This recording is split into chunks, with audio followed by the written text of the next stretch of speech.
Glória a Deus. Abra comigo a sua Bíblia, por favor, no livro de 2 Samuel, capítulo 6. Eu quero conversar com você nessa noite sobre o seguinte tema: efeito colateral. 2 Samuel, capítulo 6, a partir do versículo 1.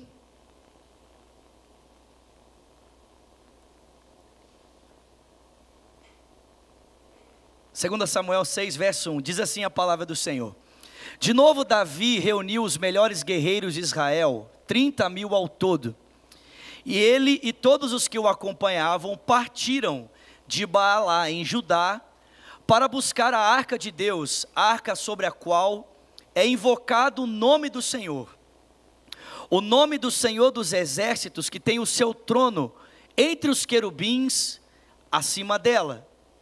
Colocaram a arca de Deus em uma carroça nova e levaram-a da casa de Abinadab na colina, e Uzá e Aiô, filhos de Abinadab, conduziam a carroça com a arca de Deus. Aiô estava à frente dela.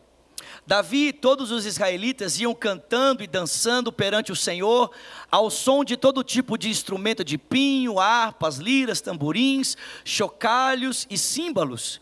E quando chegaram à eira de Nacon, Uzá esticou o braço e segurou a arca de Deus, porque os bois haviam tropeçado, e a ira do Senhor se acendeu contra Uzá, por causa do seu ato de irreverência. Por isso Deus o feriu, e ele morreu ali mesmo, ao lado da arca de Deus.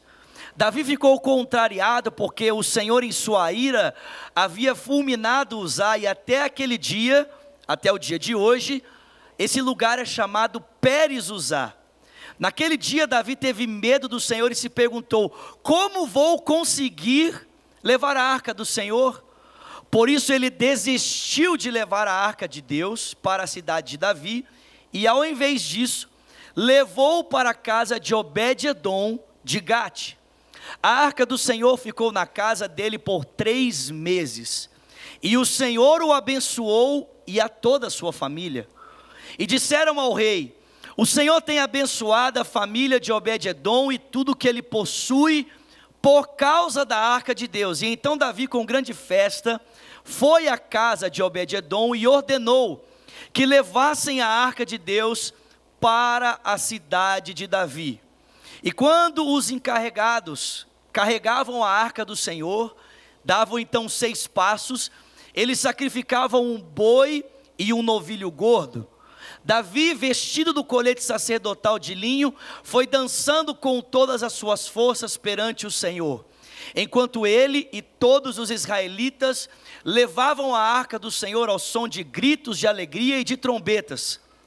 Aconteceu que, entrando a arca do Senhor na cidade de Davi, Mical, filha de Saul, observava de uma janela, e ao ver o rei dançando e celebrando perante o Senhor, ela o desprezou no seu coração. Eles trouxeram a arca do Senhor e a colocaram em uma tenda, a tenda que Davi havia preparado. E Davi então ofereceu holocaustos e sacrifícios de comunhão perante o Senhor. E após oferecer os holocaustos e as ofertas de comunhão, ele abençoou o povo em o nome do Senhor dos exércitos. Deu um pão, um bolo de tâmaras e um bolo de uvas passas a cada homem e a cada mulher israelita. E depois todo o povo partiu e cada um foi para a sua casa. E voltando Davi para casa, para abençoar a sua família, Mical, filha de Saul, saiu ao seu encontro e lhe disse: como o rei de Israel se destacou hoje, tirando o manto na frente das escravas e dos seus servos, como um homem vulgar.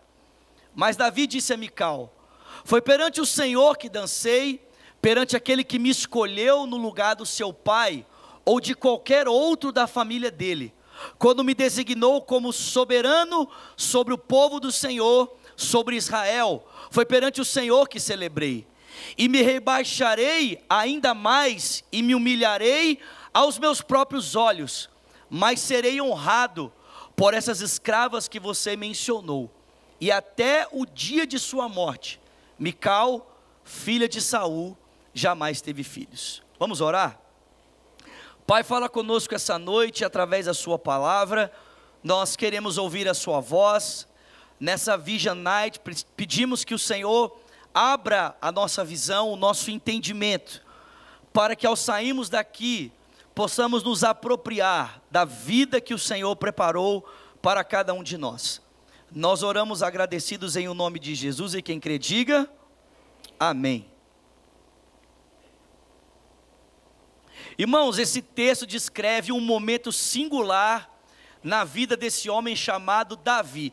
Eu sei que de alguma forma, todos nós aqui já tivemos alguma familiaridade com a sua história. Todo mundo sabe que Davi era aquele filho rejeitado de tantos irmãos, mas que Deus escolheu para suceder Saul no trono da nação de Israel.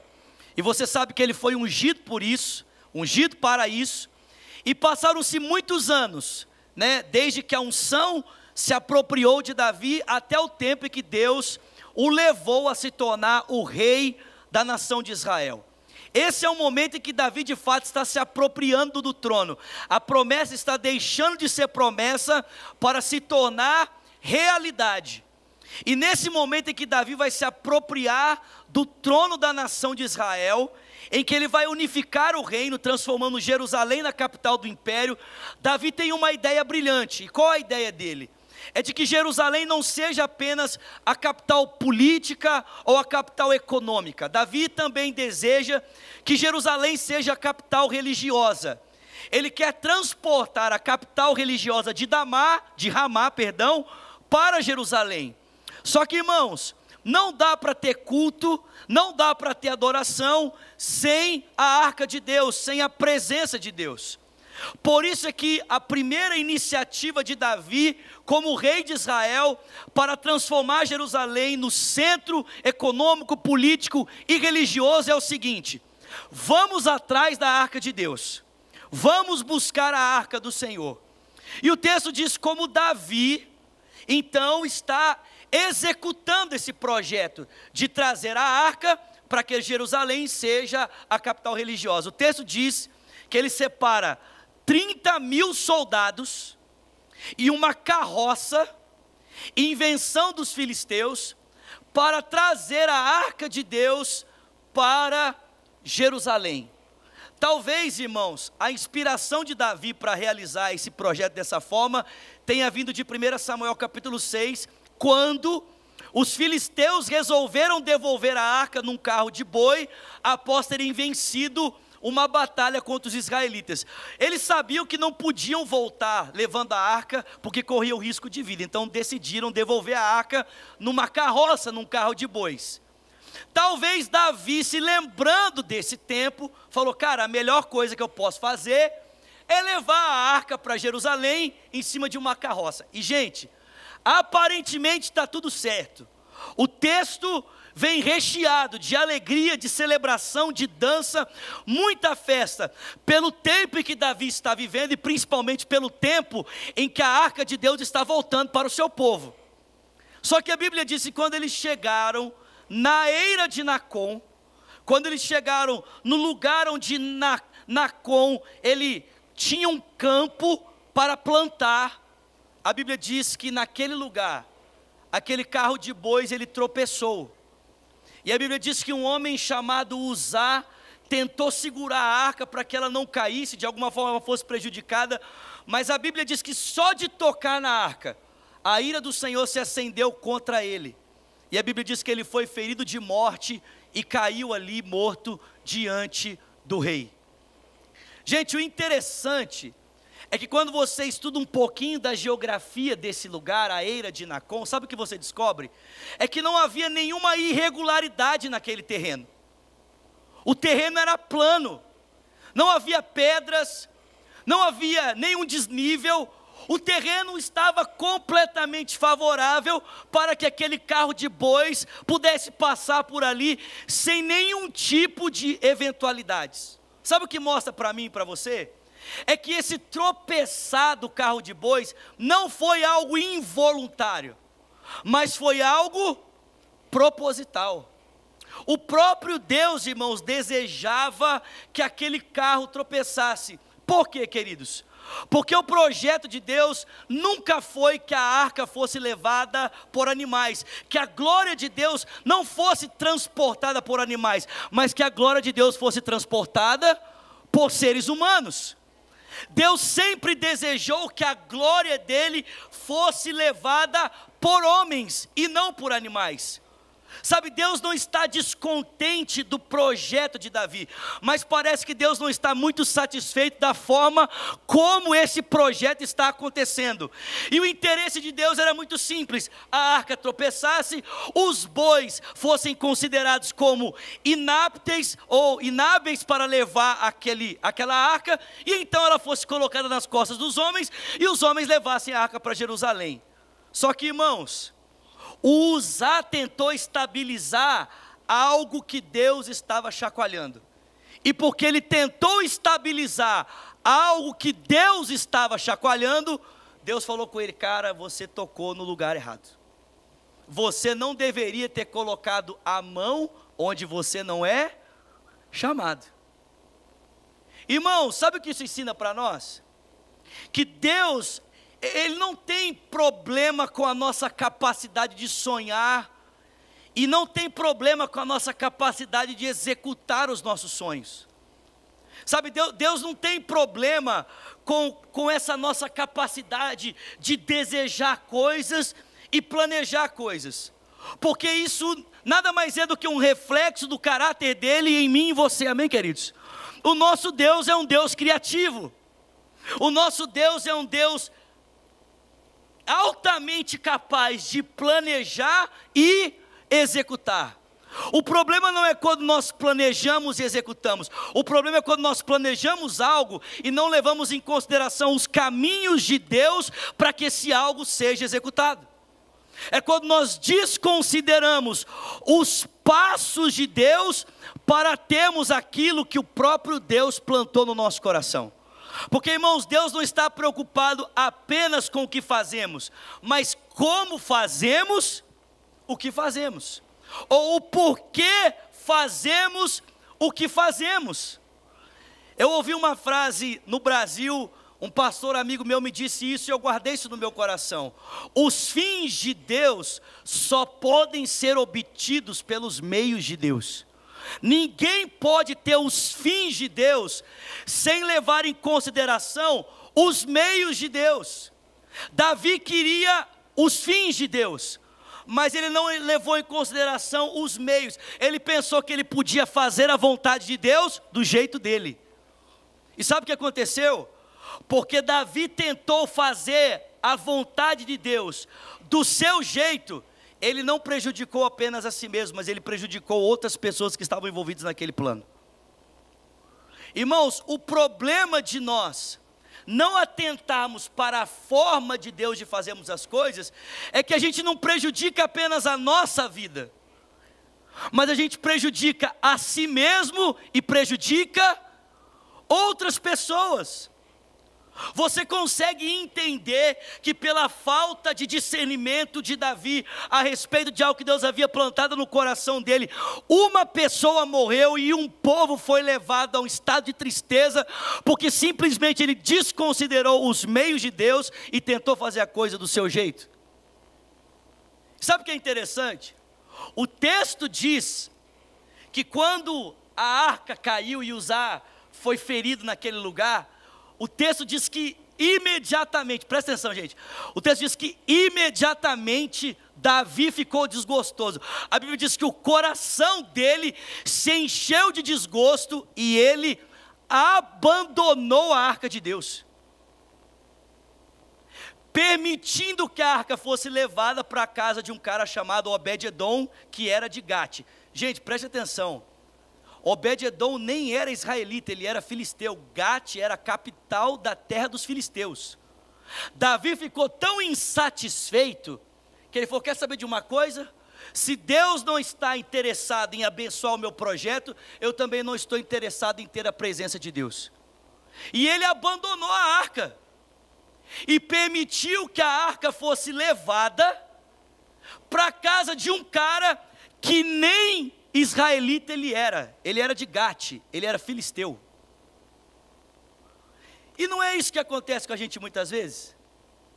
Nós fazemos planos, não levamos em consideração a forma de Deus de executá-los, e quando muitas vezes os planos não dão certo, a gente não vê a bênção de Deus se manifestando, pelo contrário, a gente vê Deus colocando uma mão e nos fazendo parar para pensar a forma como aquilo deveria ser executado, ao invés de nós nos dobrarmos e perguntarmos: Senhor, o que que não está te agradando? A gente muitas vezes faz como Davi, a gente olha para aquilo e diz: se Deus não quer me abençoar, então também não quero mais fazer. Se Deus não quer me abençoar no que eu estou fazendo, do jeito que eu estou fazendo, então eu também não estou mais interessado em fazer esse negócio. Se não é para ser do meu jeito, então não vai ser de jeito nenhum. Alguém já ouviu isso aqui? Alguém já falou isso aqui? Não, ou é do meu jeito, ou não é de jeito nenhum. E a gente faz birrinha, bate o pé e diz: ah, Deus, se o Senhor não me abençoar do meu jeito, eu não quero. Meu irmão, preste atenção.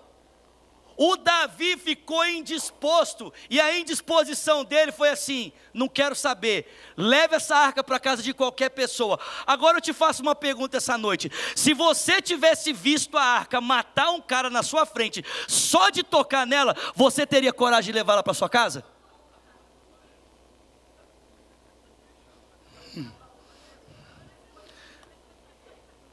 Você teria coragem?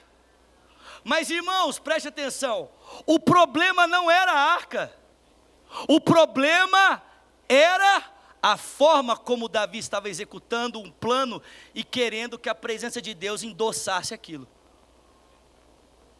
O que mata, irmãos, não é a presença de Deus, o que mata são os nossos sonhos sendo executados da forma como Deus não deseja que eles sejam executados. A arca foi para a casa de Obed-edom, e a Bíblia diz que ela ficou lá quanto tempo? 3 meses. O que aconteceu com a família dele? Prosperou muitíssimo. Prosperou muitíssimo.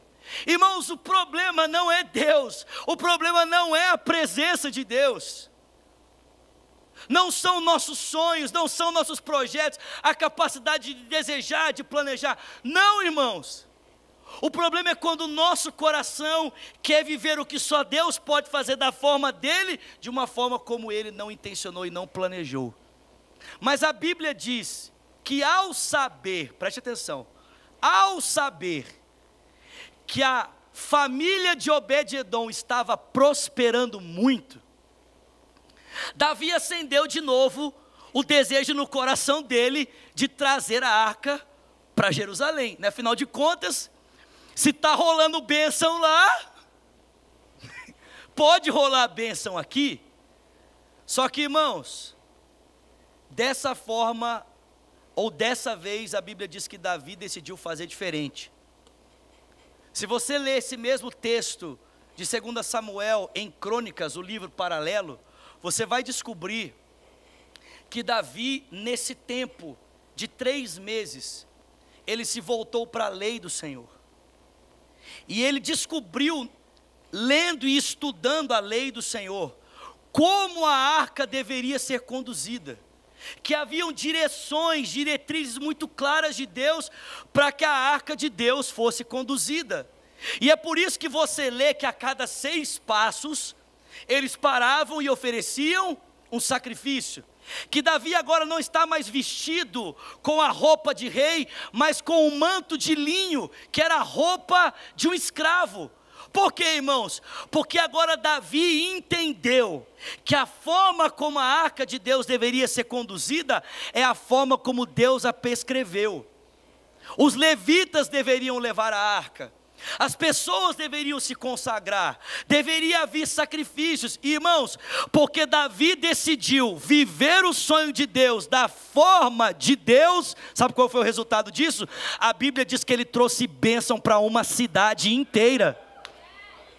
Sabe, talvez você esteja olhando para a sua vida, para os seus sonhos e pensando que eles podem apenas mudar a sua história. Deixa eu dizer uma coisa para você: se nós decidimos hoje vivemos os sonhos do nosso coração na perspectiva que somente Deus pode realizar, irmãos, não é só a sua vida que vai ser transformada não, através da sua vida Deus pode mudar a realidade de uma cidade inteira. O projeto de Davi ganhou proporções, irmãos, para abençoar uma cidade. A Bíblia diz que por causa da arca de Deus, não apenas ele, mas todo o povo foi abençoado. Havia alegria, havia celebração. Ele se levantou diante daquelas pessoas para abençoar as pessoas. Deu pães, bolos de figo, bolos de uva e abençoou todo aquele povo. Preste atenção. Se você conhece um pouco da cultura judaica, você sabe que a bênção que Davi impetrou aqui sobre as pessoas, a bênção que Davi se levantou para trazer ao povo pela realização desse projeto, foi a bênção da prosperidade. Davi se levantou para dizer ao povo: Deus está entre nós, por isso nós podemos prosperar. Deus está conosco, por isso nós podemos ser abençoados, nós podemos prosperar. E irmãos, preste atenção, prosperidade em Israel não significa apenas o acúmulo de riquezas, significa uma família vasta, muitos filhos, uma família que cresce, se multiplica e abençoa as nações da terra. Em outras palavras, porque Davi está agora vivendo o sonho de Deus, da forma de Deus, ele pode abençoar uma cidade, ele pode se levantar e dizer para as pessoas: gente, o negócio é o seguinte, a bênção de Deus está conosco, a bênção de Deus está nesse lugar, e porque a bênção de Deus está conosco, porque a bênção de Deus está nesse lugar, a provisão para o estômago eu já estou trazendo. Pega o pão, bolos de figo, bolos de uva, e voltem para a casa de vocês, sentem na mesa, comam em família, e depois disso, se multipliquem, multipliquem a família, que os seus filhos se multipliquem, que a casa de vocês cresçam, que essa nação cresça, e que através de nós as nações da terra sejam abençoadas. Vocês estão comigo aqui, gente? Agora, sabe o que é interessante? É que o próprio Davi voltou para a casa dele com essa bênção na mão.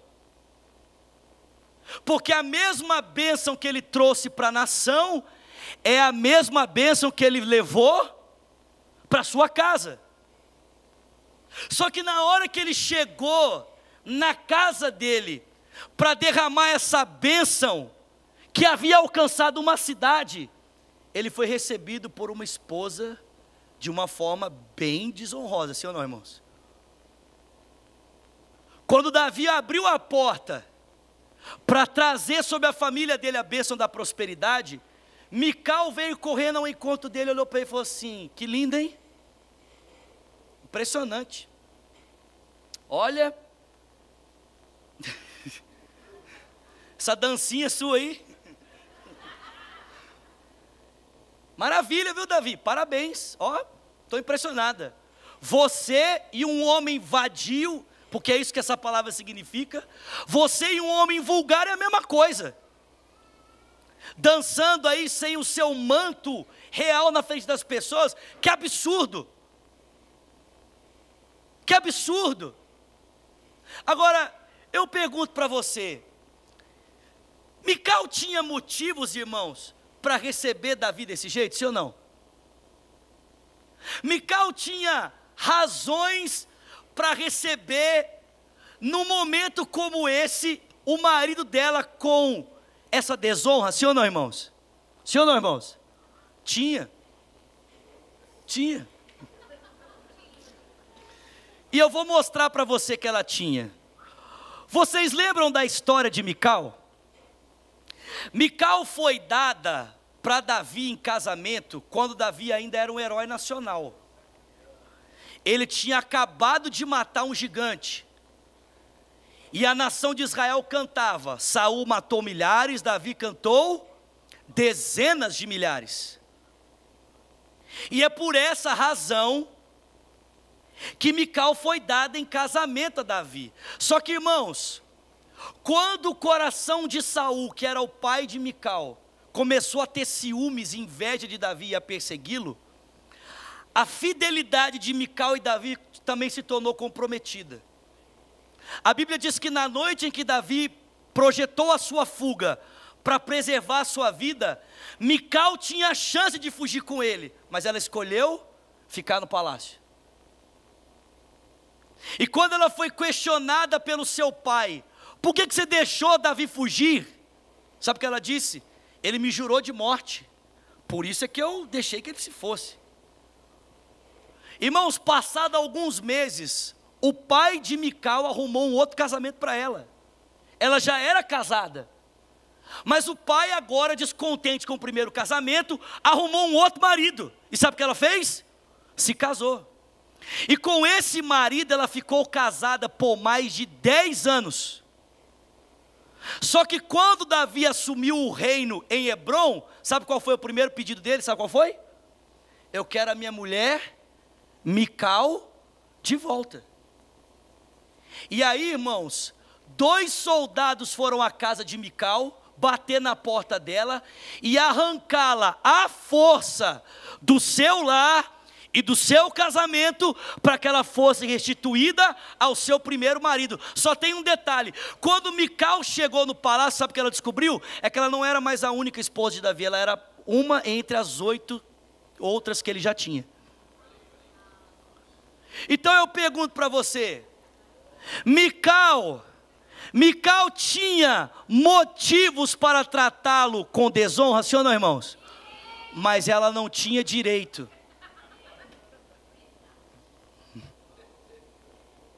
Preste atenção, irmãos. Mical tinha motivos, sim, mas ter motivos não significa ter direito. Porque muitas vezes, irmãos, a gente pensa assim, não, mas eu tenho motivos para agir assim. Mas ter motivos não dá a você necessariamente direitos. E sabe por que eu digo isso? Eu digo isso para você, querido, porque Deus tinha todos os motivos e direitos para não nos aceitar mais.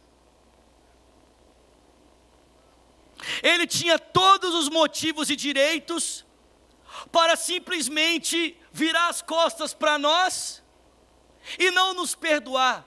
Mas, irmãos, Deus não fez dos seus motivos os seus direitos. Pelo contrário, Ele decidiu nos perdoar dos motivos para nos dar direitos. Mical tinha motivos, irmãos, mas ela não tinha direitos. Ela poderia, naquele dia, ter decidido por uma postura de honra, ter sido talvez uma mulher sábia e ter, irmão, transformado o casamento dela pelas armas do perdão. Mas ela preferiu semear desonra onde não havia compreensão. E sabe o que aconteceu quando ela semeou desonra onde não havia compreensão? Ela colheu desprezo. Porque a gente lê as palavras de Davi aqui de uma forma espiritual, né? Davi dizendo, eu dancei diante do Senhor. Oh, irmãos, isso aqui é uma discussão de casal, aonde a mulher responde o marido com desonra, e o que ela colhe é desprezo da parte dele. Davi olhou para ela e falou assim, eu sou desonrado? Ah, eu sou o ridículo aqui. Ah, ok, o que você não entendeu ainda, Mical, é que ridículo é você e a sua família, porque foi o seu pai que Deus arrancou do trono para me colocar no lugar dele. E eu não sei se você percebeu, mas eu sou o soberano desse povo. E aonde você acha que eu sou desonrado, é exatamente por esse povo que eu vou ser aplaudido e honrado na frente de todo mundo. A Mical semeou desonra e colheu o que, irmãos? Desprezo. Eu pergunto para você, Davi tinha direito de fazer isso, sim ou não? É claro que não, queridos. Ele tinha motivos, mas ele não tinha direito. Preste atenção, querido. Ele poderia ter olhado nos olhos da esposa dele, diante daquele cenário, e ter dito, o que está acontecendo aqui? Por que você está me recebendo assim? E ele poderia ter investigado o coração da esposa, ter descoberto as suas mágoas, e ele poderia ter curado ela.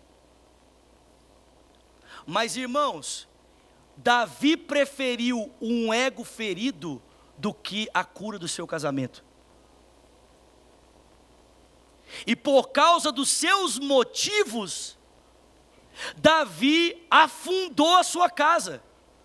Porque o texto aqui termina dizendo que depois desse dia, Mical não teve filhos. E a gente lê o texto assim: Deus tornou Mical estéril. Mas o texto não diz isso. O que o texto diz é que ela simplesmente não teve filhos. E sabe por que ela não teve filhos? Porque eles eram uma família dentro de uma casa, mas que não conviviam como um lar. Eles eram duas pessoas morando debaixo do mesmo telhado, que não tinham mais relacionamento. Por que não tinham mais relacionamento? Por um motivo muito simples. Porque cada um escolheu os seus motivos, os tornando nos seus direitos, e os motivos eram mais importantes do que a família. Os motivos eram mais importantes do que o outro. Os motivos eram mais importantes do que o casamento. Eu pergunto para você essa noite: o que é mais importante para você? Os seus motivos ou a sua família? O que é mais importante para você? Seus motivos ou o seu casamento? Porque tem gente aqui fazendo a sua família ir à perda por causa dos seus motivos. Eu não sei você, meu irmão, mas a minha família é muito mais importante do que os meus motivos.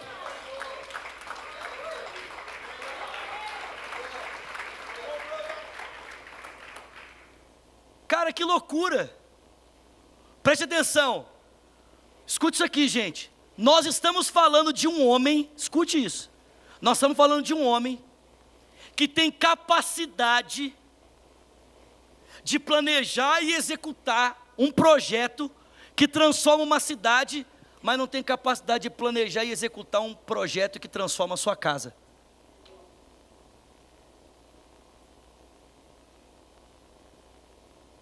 Um cara que tem a capacidade de mudar a história de uma nação, que é capaz de se recompor, preste atenção, é capaz de se recompor num projeto externo, mesmo quando esse projeto fracassa, mas não tem a capacidade de se recompor num projeto interno quando vê a família à beira do fracasso. Gente, vamos ser sinceros aqui, existe algum sucesso que você possa adquirir do lado de fora que compense o fracasso do lado de dentro? Existe algum sucesso que eu e você podemos ter do lado de fora que compense ver a falência do nosso lar, a falência dos nossos filhos, a falência da nossa casa? Duas pessoas que moravam debaixo do mesmo telhado, mas não eram mais um lar, não eram mais uma família. E por que não? Simples. Porque os meus motivos são mais importantes. Sabe, eu estou aqui para dizer para você nessa noite que Deus tem sonhos para essa cidade, mas Deus também tem sonhos para a sua família. Cara, Deus enche as nossas mãos para abençoar essa cidade, mas Deus também enche as nossas mãos para abençoar o nosso lar, a nossa família. A mesma bênção que Deus traz nas nossas mãos, que transforma uma cidade, é a mesma bênção que Deus traz para as nossas mãos, que transforma a nossa família. Só que, irmãos, muitas vezes, a bênção que nós saímos daqui levando nas mãos, não entra para dentro da nossa casa, fica na porta. Por quê? Por causa dos nossos motivos. Sabe, eu estou aqui para dizer para você nessa noite,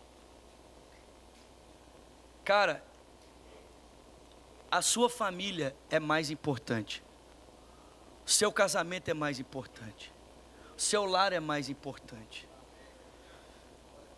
Cara, se Jesus foi capaz de ceder, será que nós não somos capazes de ceder também?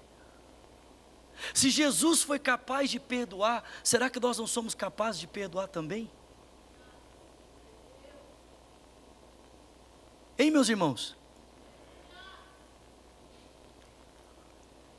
Eu só quero falar mais uma coisa e nós já vamos encerrar. Quinta-feira passada, cara, nós vivemos um momento espetacular lá em Miami. Espetacular. Uma atmosfera celestial. Uma presença de Deus baixa, assim, estava baixinho. O André trouxe uma palavra, cara, pessoas chorando, pessoas quebrantadas. Gente, era nítido, tipo, Deus está nesse negócio. E aí na hora que acabou o culto, nós começamos a guardar as coisas, arrumamos as coisas, e saímos, e fomos abastecer o carro, que a gente estava para deslocar de volta. Fernandes desceu no posto, para pagar, e simplesmente do nada, o cara que atendeu ele começou a implicar com ele, e começou a querer discutir com ele, e a implicar com ele. E ele falou assim, aí ele voltou para dentro do ônibus e falou assim: gente, vamos orar, porque o capeta está nervoso, porque eu não fiz nada, o cara estava querendo discutir comigo. Paramos no estabelecimento comercial para a gente comer. A atendente do estabelecimento começou a discutir com todo mundo. O lugar estava vazio. Vazio. A gente falou assim, a gente só queria sentar. Ela, não vai sentar nada. Eu falei assim, gente, o que é isso?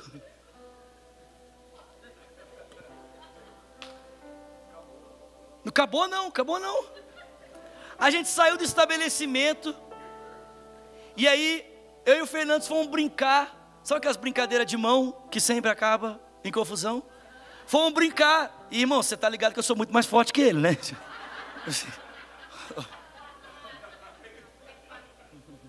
Fato, né? Óbvio. Mas a gente brincando ali naquele momento, o Espírito Santo vigia. Aí eu, caraca. Nós acabamos de sair e estão acontecendo várias coisas para fazer tudo tipo assim, para a gente perder um momento que a gente acabou de celebrar. Sem contar que uma mulher louca tentou beijar na boca o nosso motorista. Sério? Ele entrou para comprar um café, a mulher veio, dá-me um peso, dá-me um peso. Aí, sai daqui, Satanás.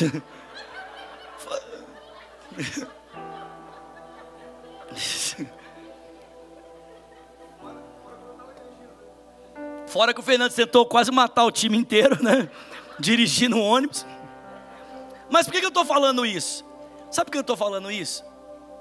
É porque existem discussões que não se resolvem com diálogo, se resolvem com oração. Porque, irmão, presta atenção, quando você está em atrito com uma pessoa, você está em atrito com a sua esposa, você está em atrito com o seu marido, com o seu filho, e vocês já tentaram todos os diálogos para resolver aquilo não se resolve, sabe o que significa? É que a falta de comunicação não é o resultado da linguagem que vocês estão usando, mas de uma interferência no meio dela, de uma interferência que talvez vocês não estejam percebendo, de uma interferência que pode ser diabólica, maligna, porque, irmão, vamos falar a verdade, o diabo é perito em fazer isso, e sabe o que a gente pensa? A gente pensa que isso é o mais normal, a gente acha assim, não, casais discutir é normal, não é normal, não pode ser normal, Deus não te deu uma família para ser uma confusão, te deu uma família para ser uma bênção.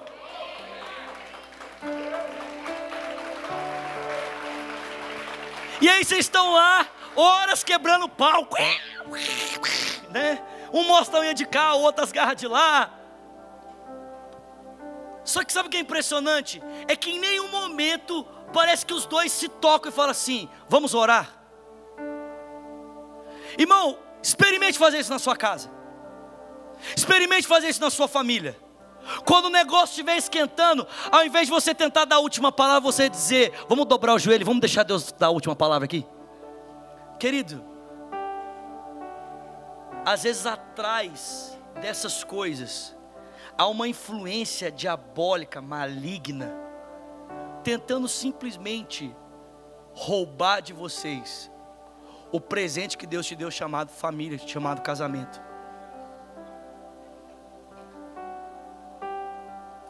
Nós precisamos vigiar, irmãos. Nós precisamos ter mais discernimento espiritual. Cara, que tristeza. Um marido que não consegue olhar nos olhos da sua esposa e perceber que há uma mágoa no seu coração. Uma mulher que não consegue celebrar um momento de vitória do seu marido por causa dos fracassos que ele trouxe para a história dela, por causa das marcas que ele trouxe para a história dela. Duas pessoas que poderiam um ser cura na vida do outro, mas decidiram um ser problema na vida do outro. Sabe, não viva os efeitos colaterais na sua família. Ah, isso vai resultar nisso, isso vai resultar nisso, vai resultar nisso, vai resultar nisso e vai dar nisso. Não, querido, não precisa ser assim. Você pode escrever uma história diferente. Escolha perdoar. Escolha. Essa frase é verdade. Cara, entre ter direitos e ser feliz, eu prefiro ser feliz. Amanhã, meus irmãos, amanhã não, sexta-feira, eu completo 2 anos de casado. Pode aplaudir o Senhor, obrigado. Vou falar isso aqui e eu vou encerrar. Essa semana, começo da semana, eu e minha esposa, a gente sentou no sofá para conversar. E eu falei para a Virgínia, falei, em 2 anos de casamento, a minha memória é recheada de bons momentos. Eu trago dentro da minha memória lembranças que me fazem pensar como eu sou privilegiado de ter casado com ela.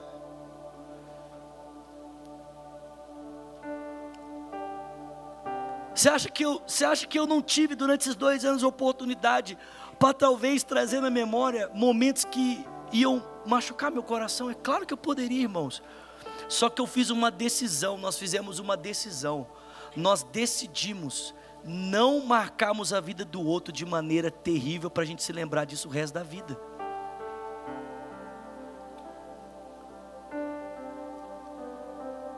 Decida fazer diferente. Cara, muda hoje. Muda hoje. Talvez se Mical tivesse pensado, cara, eu posso marcar a vida de Davi hoje de uma forma negativa para sempre. O que é melhor, eu fechar minha boca ou eu abrir a minha boca? Irmãos, talvez se Mical tivesse sido sábia nesse capítulo, no capítulo seguinte não existiria Betseba.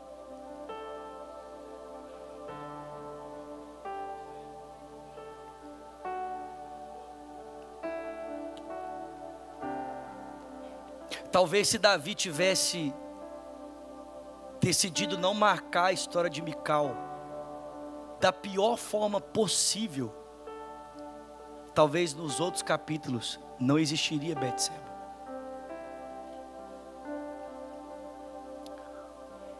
Deus quer que a sua família seja uma bênção, querido. Ele tem um projeto para você ser uma bênção para outras pessoas, mas Ele também tem um projeto para você ser uma bênção para a sua família. Amém? Fica de pé no seu lugar, por favor.